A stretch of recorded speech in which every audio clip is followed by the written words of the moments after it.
अस्सलाम वालेकुम। उम्मीद है कि आप ठीक होंगे।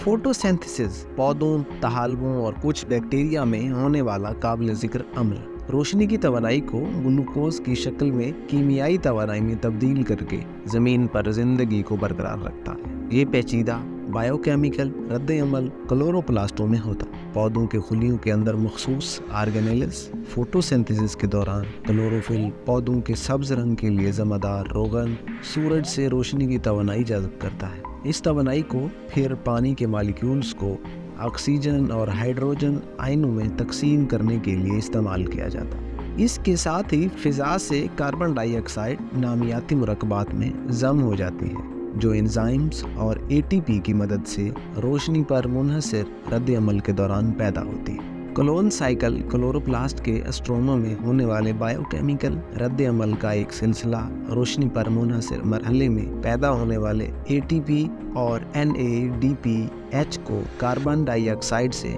ग्लूकोज के मालिक्यूल्स की तरकीब के लिए इस्तेमाल करता है। ऑक्सीजन एक ज़मीनी प्रोडक्ट के तौर पर जारी किया जाता है, माहौल को भर देता है। हेटरोट्रोफिक जानदारों में एरोबिक सांस की हिमायत करता है। फोटोसिंथेसिस न सिर्फ ज़िंदगी को बरकरार रखने के लिए इंतहाई ज़रूरी ऑक्सीजन पैदा करते हैं, बल्कि तमाम जानदारों को तवानाई फराहम करते हैं, फूड चेन की बुनियाद का काम भी करते हैं।